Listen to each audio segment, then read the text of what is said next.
네, 여러분들 문제 풀어보셨나요? 그렇게 어렵지는 않죠. 그래서 공식에 대입해서 풀면 되기 때문에 아주 쉬운 문제입니다. 시험 문제에 나올 수 있기 때문에 여러분들 이 문제도 다 풀 수 있도록 여러 번 연습하시기 바랍니다. 그러면 하나씩 풀어보도록 하겠습니다. 먼저 전략 배분을 한번 풀어볼 텐데요. 전략적 자산 배분에 대해서 공식을 제가 알려드렸습니다. 전략적 자산 배분에 의한 수익률 공식은 전략적 자산 배분의 자산 배분 비율 곱하기 해당 자산군의 비교 대상 지수 수익률이 되겠습니다. 자산 배분 비율, 전략적 자산 배분의 비율 곱하기 비교 대상 지수, 즉 벤치마크의 수익률. 그래서 주식부터 한번 보도록 하겠습니다. 주식은 전략적 자산 배분의 비율은요 40%였습니다. 전략적 자산 배분의 비율은 40%였고요. 해당 자산군의 비교 대상 수익률은 15.5%가 되겠습니다. 그래서 40% 곱하기 15.05%를 하면 전략적 자산 배분의 수익률은 6.02라는 숫자가 나오게 됩니다. 채권은요? 채권은 전략적 자산 구성 비율 30% 곱하기 실제 벤치마크 수익률 6.85를 곱하면 2.06이라는 숫자가, 그리고 정기예금 전략적 자산 배분 구성 비율 30% 곱하기 벤치마크 수익률 4%를 하면 1.2라는 전략적 자산 배분 수익률이 나오고요. 이 세 가지를 더하면 9.28이라는 수익률이 나오게 됩니다. 9.28 전략적 자산 배분에 의한 수익률, 전술적 자산 배분에 의한 수익률을 구해보도록 하겠습니다. 전술적 자산 배분의 수익률도 전술적 자산 배분의 배분 비율 곱하기 해당 자산군의 비교 대상, 즉 벤치마크의 수익률이 되겠습니다. 주식 같은 경우에 전술적 자산 배분은 60%였고요. 벤치마크 수익률 15.05이기 때문에 곱하면 9.03이라는 수익률이 나오게 됩니다.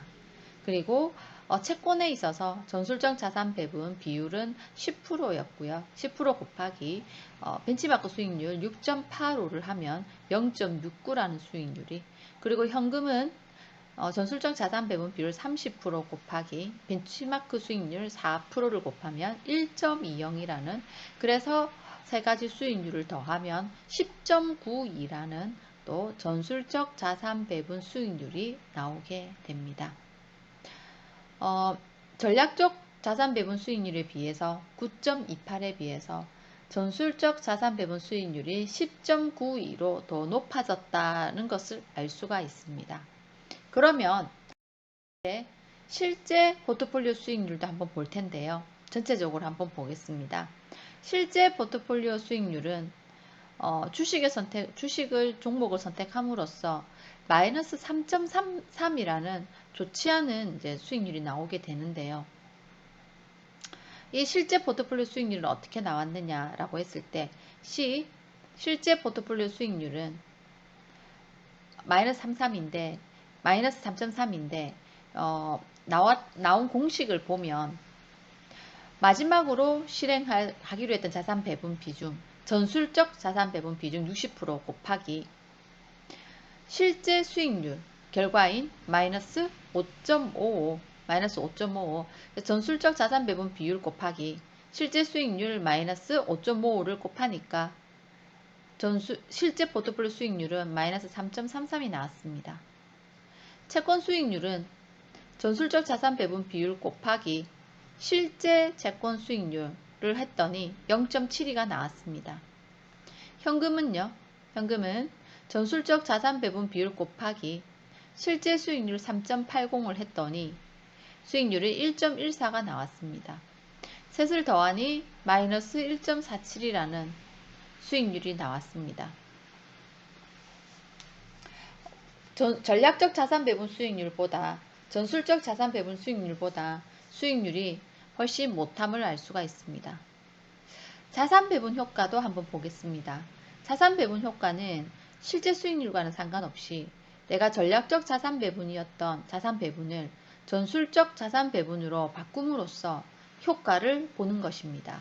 그렇기 때문에 전술적 자산 배분에서 전략적 자산 배분 수익률을 빼주면 되는 거고요. 그래서 B-A를 하면 답이 나오게 되는데, 주식은 전술적 자산 배분을 함으로써 3.01이라는 추가 수익, 채권은 자산 배분을 전술적으로 바꾸면서 마이너스 1.37이라는 손해를, 현금은 결과가 같기 때문에 0, 비율이 같기 때문에 0이죠. 그래서 결과적으로 1.64라는 긍정적인 답을 얻었습니다. 전략적 자산 배분 수익률, 전략적 자산 배분을 전술적 자산 배분으로 비율을 바꿔줌으로써 효과는 1.64% 효과가 있었습니다. 하지만 전술적 자산 배분까지 잘 했음에도 불구하고 실제 증권을 선택했던 부분에서 문제가 발생했고요. 실제 수익률은 굉장히 마이너스를 나타났기 때문에 마지막으로 실제 투자를 했던 그 증권 선택의 효과는 어떻게 되느냐. 증권 선택의 효과는 실제 포트폴리오 수익률 빼기 전술적 자산 배분 수익률을 해주면 되거든요. 그래서 주식에 있어서 증권 선택 효과를 구하는 공식은 C. 실제 포트폴리오 수익률, 즉 마이너스 3.33에서 B. 전술적 자산 배분 수익률인 9.03을 빼주면 되고요. 빼주니까 무려 마이너스 12.36이라는 그런 답이 나왔습니다. 굉장히 좋지 않은 그런 답이 나온 거죠. 그러면 증권 선택 효과, 채권도 한번 풀어보시겠습니까? 먼저 여러분들께서 먼저 이 채권의 수익, 증권 선택 효과를 푸는 시간 30초를 드리겠습니다.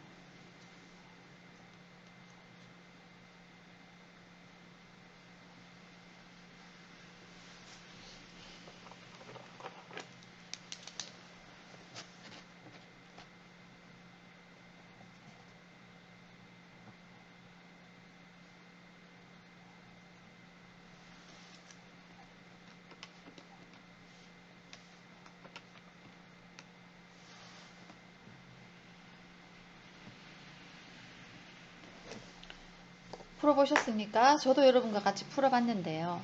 먼저 채권에 있어서 증권 선택 효과 C는 실제 포트폴리오 수익률은 0.7이고요. 여기서 빼기 C 빼기 B죠. B 전술적 자산 배분 수익률인 0.69를 빼줬습니다. 그랬더니 답은요. 0.03%의 효과가 나타났습니다. 그래서 증권 선택, 채권의 증권 선택 효과는 답은 0.03이 나오게 됩니다. 현금은 어떻게 될까요? 현금에 대해서도 한번 풀어보시기 바랍니다. 30초 시간 드리겠습니다.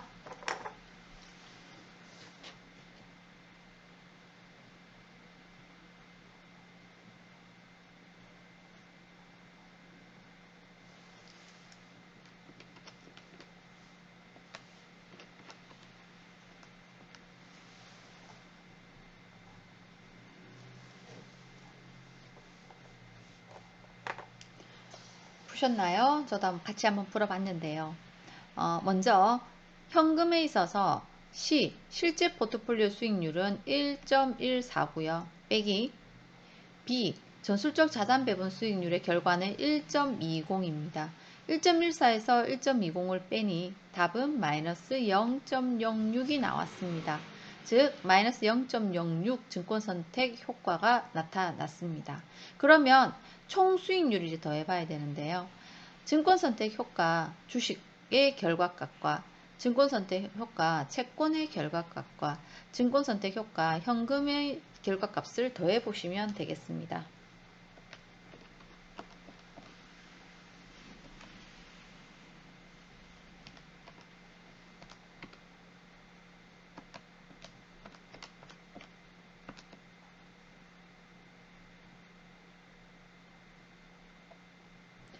답은요, 구해 보셨습니까? 답은 마이너스 12.39%인 최종 결과가 나왔습니다. 마이너스 12.36 빼기 0.03 더하기 마이너스 0.06 하니까 마이너스 2.39라는 답이 나왔네요. 여러분도 이렇게 나오셨습니까? 다시 한번 계산을 해볼게요. 틀리면 안 되니까.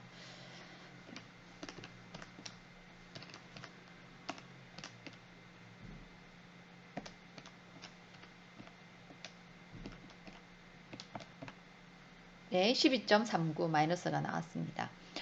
이렇게 해서 우리가 전략적 자산 배분 수익률을 제일 먼저 구해봤고요. 그 다음에 전술적 자산 배분 수익률을 구했고요. 실제 포트폴리오 수익률 구했고요. 자산 배분 효과 구했고요. 증권 선택 효과까지 구했습니다.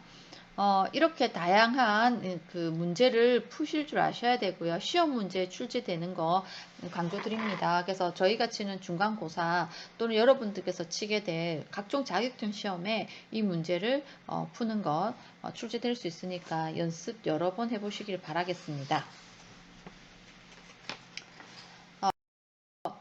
전략적 자산 배분에 대한 평가 공부해봤고요. 전술적 자산 배분에 대한 평가, 실행 포트폴리오에 대한 평가 이렇게 우리가 예제를 통해서 한번 풀어보았습니다. 마지막으로 평가, 결과, 피드백입니다.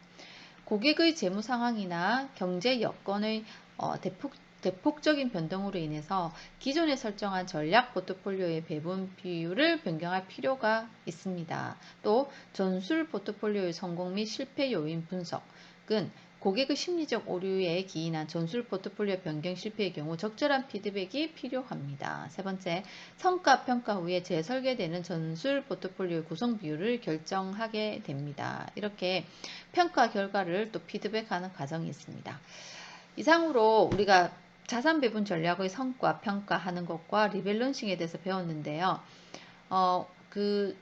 여기 더해서 여러분들과 함께 사례를 조금 보려고 합니다. 이 내용은 제가 이제 수업 시간에 보통 이렇게 이제 보여드리는 내용인데 우리가 대면 시간에 우리가 볼 수가 없기 때문에 제가 실제 사이트에서 여러분들께서 볼 수 있도록 캡처를 해서 이제 수업을 준비했는데 어떤 내용이냐면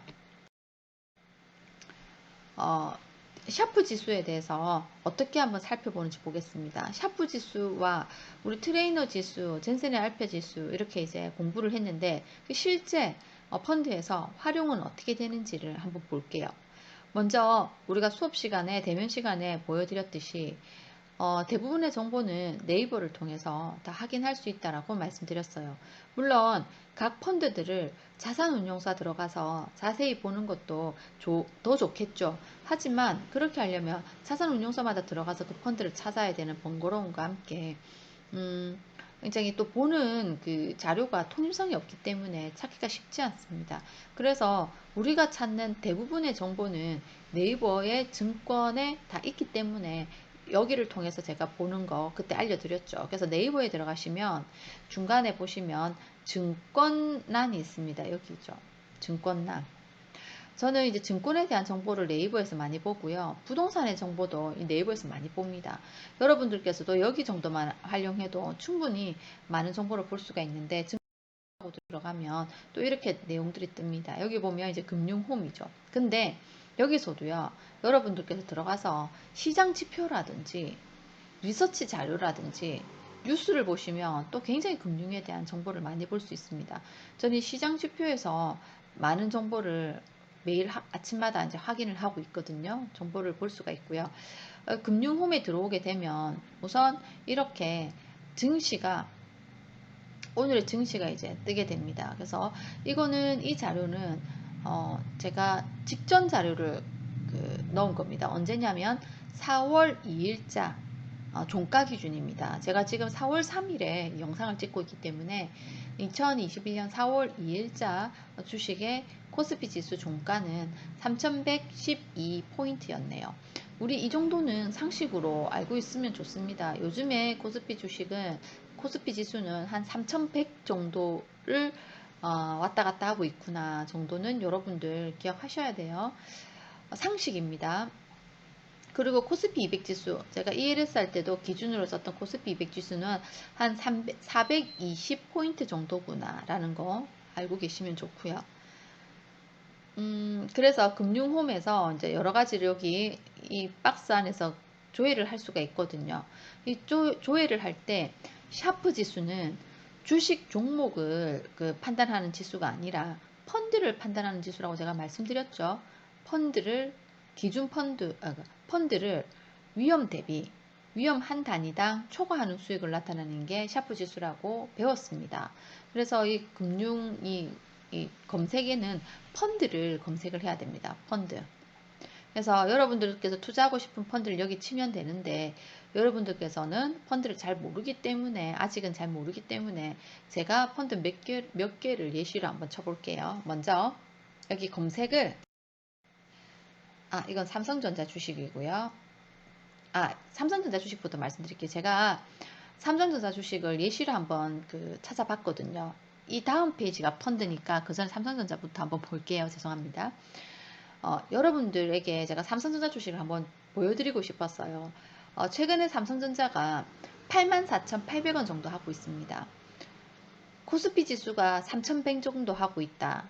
그 다음에 코스피 200 지수가 420 전후다.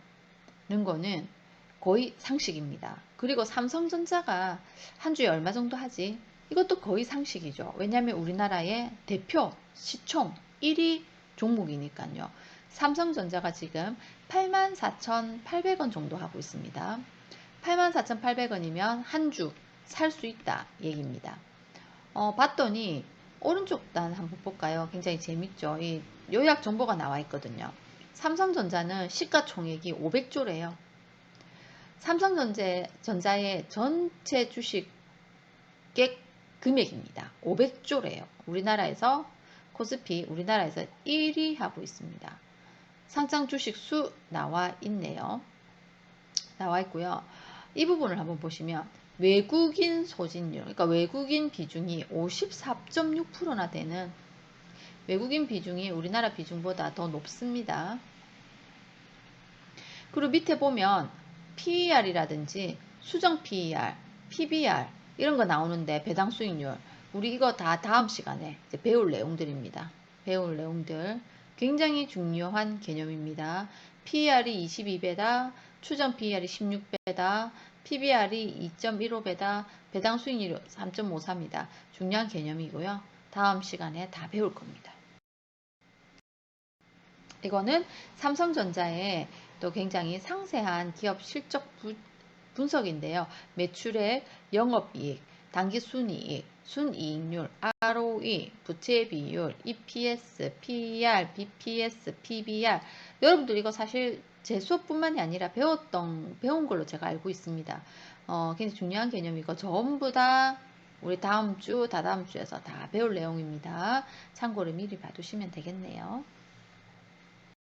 이제 펀드입니다. 제가 이걸 보여드리려고 했던 거죠. 이 네이버 금융의 이 검색란에 펀드명을 치면 이렇게 펀드가 검색이 되는데, 저는 그 중에서 SF 플러스 코리아 리치 투게더 증권자 투자 신탁이라는 펀드를 한번 검색해 봤습니다. 제가 펀드명을 보는 방법을 대면 수업 때 알려드렸습니다. 펀드명에서 제일 첫 단어 SF 플러스라는 첫 단어는 무엇을 의미한다고 했나요? 자산운용사라고 말씀드렸어요. 그래서 옆에 보면 운용사 나와 있죠. 운용사 SF 플러스 자산운용이라는 우리나라의 자산운용사입니다. 그래서 SF 플러스에서 코리아라는 말에서 느낄 수 있지만 우리나라에 투자하는구나 라고 볼 수 있고요. 리치라는 말은 딱히 정해진 건 아니지만 뭔가 비싸다는 의미잖아요. 뭔가 좀 큰 기업 위주로 투자하는구나를 그냥 추측할 수 있습니다. 그래서 성장주, 대형주 위주로 투자하는 우리나라의 유명한 펀드가 되겠습니다. 옆에 보니까 총 설정액이 400억 정도 돼 있네요. 그래서 한 이 정도 돈이 투자되고 있습니다. 이렇게 이제 검색이 되거든요. 종목란을 치면. 근데 이거를 드래그해서 밑으로 내려보시면 이렇게 하위에 이런 펀드의 추가 설명들이 나와 있습니다. 먼저 포트폴리오 구성이 어떻게 되어 있는지 한번 볼까요? 보니까 국내 주식에 92.4% 들어가 있습니다. 우리가 지지난주에 배웠죠. 주식형 펀드에 대해서 배웠습니다. 주식형 펀드란 주식의 편입 비중이 60%가 넘어가면 주식형 펀드다 라고 배웠어요. 이 펀드의 주식이 92.4%니까 이 펀드는 주식형 펀드가 되겠습니다. 그리고 탑 10 보유 주식이 오픈되어 있네요. 이 펀드는 보유 주식들을 이렇게 10개 종목까지 지금 오픈해서 보여주고 있는데 LG전자 비율이 높고 카카오, 다우기술, 현대모비스, CJ제일제당, 현대차, LS, 진에어, SK텔레콤, 한독, 크린텍 해서 지금 굉장히 수익률 좋은 상품들을 가득 담고 있네요. 아, 최근 수익률이 좋겠다라는 좀 예측이 되기도 합니다. 위험 분석 보겠습니다. 우리는 위험 분석을 하는 지표에 대해서 많이 배웠죠. 여러분들 기억나시죠? 우리는 표준 편차 배웠습니다. 벤치마크, 민감도, 베타 배웠습니다. 다 배운 거 지금 나오네요. 샤프 지수 배웠습니다. 젠센의 알파 배웠습니다. 굉장히 재밌죠. 그래서 우리가 다 배운 것들이 나오는데요. 표준 편차는 뭐죠? 표준 편차는 평균 수익률 대비 변동성, 위아래 변동성을 나타내는 건데 변동성이고요. 비행 민감도, 베타는 또 우리가 그 위험의 또 척도로 잡는 거로서 벤치마크 수익률 변동에 대해서 어느 정도 민감하게 반응하느냐, 벤치마크 수익률 대비 어느 정도 민감하게 반응하느냐 해서 1보다 크면 시장 수익률의 변동성 대비 위험성이 높다. 1보다 작으면 그 시장 수익률의 변동성 대비 위험률이 덜하다라고 했어요. 시장 수익률의 그 변동성 대비 민감도가 덜하다라고 했는데 이 펀드는 0.87, 0.76, 0.72, 0.83 즉 베타가 1보다 지금 작다라는 거거든요. 그러니까 시장 수익률의 변동성 대비 위험성이 좀 덜하다. 방어적이다. 1보다 적기 때문에 민감도가 덜하니까 방어적이니까 조금 우수하다라고 할 수 있죠. 그 다음에 이제 샤프 지수입니다. 저는 이제 샤프 지수를 보여드리기 위해서 지금 이렇게 예제를 보여드리고 있거든요. 샤프 지수가 2.54, 2.84, 3.27 정도로 나타나고 있어요. 이거는 이제 기간 대비거든요. 그럼 1년 정도를 봤을 때 3.27 정도의 샤프 지수가 나타났습니다. 그런데 유형 평균이 2.84래요. 유형 평균. 그러니까 이런 비슷한 펀드들의 평균은 2.84인데 얘는 3.27이래요. 높으면 유형 평균보다 높으면 좋은 거죠. 초과 수익이 더 난 거죠. 위험 대비 초과 수익이 더 많이 난 거예요. 그래서 표준 편차라는 그 위험 대비 이 펀드가 초과 수익이 더 많이 발생했다. 다른 펀드들 평균보다. 그래서 이 펀드는 민감도는 베타는 작은데 샤프 지수는 유형 평균보다 높아서 평균 탑 펀드보다는 좋다. 위험 분석에서 성과가 두 번째 예시입니다. 신영 마라톤이라는 우리나라에서 한 10년째 굉장히 유명했던 펀드입니다. 펀드 이름에서 알 수 있듯이 신영이라는 운영사에서 운영하는 펀드고요. 대형주보다는 조금 가치주 위주로 투자하는 펀드지만 그래도 대형주 비중이 높습니다. 봤더니 국내 주식에 97% 투자하고 있네요. 즉 주식형 펀드가 되겠습니다. 보유 탑10 보유 종목을 보니까 삼성전자, SK하이닉스, LG화학, 현대차, 네이버처럼 거의 시가총액 순서대로 거의 투자하고 있는데 뭐 어쨌든 우리나라 대기업들, 대형주들 위주로 그렇게 투자하고 있는 펀드 같네요.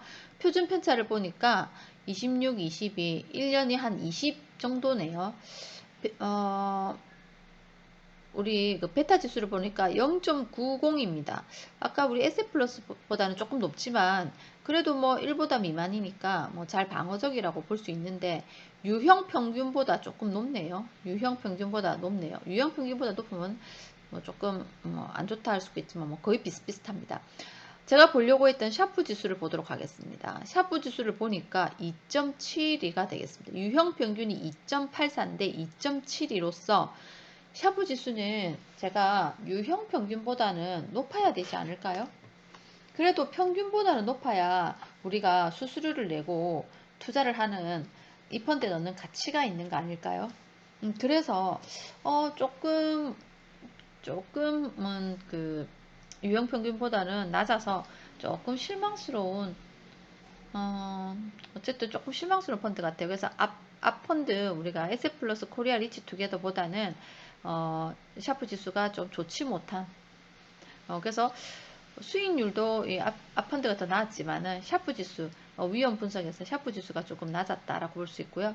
젠센의 알파 지수를 보니까 젠센의 알파 지수는 유형 평균보다는 조금 얘도 어쨌든 그 균형 상태의 수익률보다 이 투자 포트폴리오 수익률이 얼마나 높은지를 나타내는 거니까 더 높으면 좋거든요. 근데 유형 평균보다는 어쨌든 낮아서 조금 불만족스러운 그런 펀드가 되겠습니다. 그래서 전체적으로 봤을 때 우리가 이 교보 이 펀드가 교보가 아니죠. 우리 그 신형 마라톤. 제가 교보도 하나 그 운영을 보여드리려고 했었거든요. 그래서 헷갈렸습니다. 신형 마라톤의 펀드가 우리가 SF 플러스 글로벌 코리아 리치 투게더보다는 샤프 지수 면에서 또 그 BM 민감도 인 베타 지수 면에서 또 젠산의 알파 면에서는 조금 못한 펀드라는 것을 알 수가 있습니다. 이렇게 우리는 펀드 두 개를 비교할 때 어떤 펀드를 투자할 거냐를 비교할 때 수익률만 보면 냉정한 그 비교를 할 수가 없습니다. 그래서 샤프 지수, 젠센의 알파 지수, 또 베타, 표준 편차 이런 것들을 이렇게 서로 비교까지 해본다면 또 완벽한 펀드를 비교해 볼 수 있을 겁니다. 이 비교하는 거 실제 사례는 제가 대면 수업 때 보여드리려고 실제 찾아가면서 보여드리려고 했던 거라서 조금 수업의 흐름이 원활하지 못했던 거는 이해를 부탁드릴게요. 두 번째 영상 여기서 마치고요. 세 번째 영상에서는 문제풀이로 또 뵙도록 하겠습니다. 잠시 후 뵙겠습니다. 감사합니다.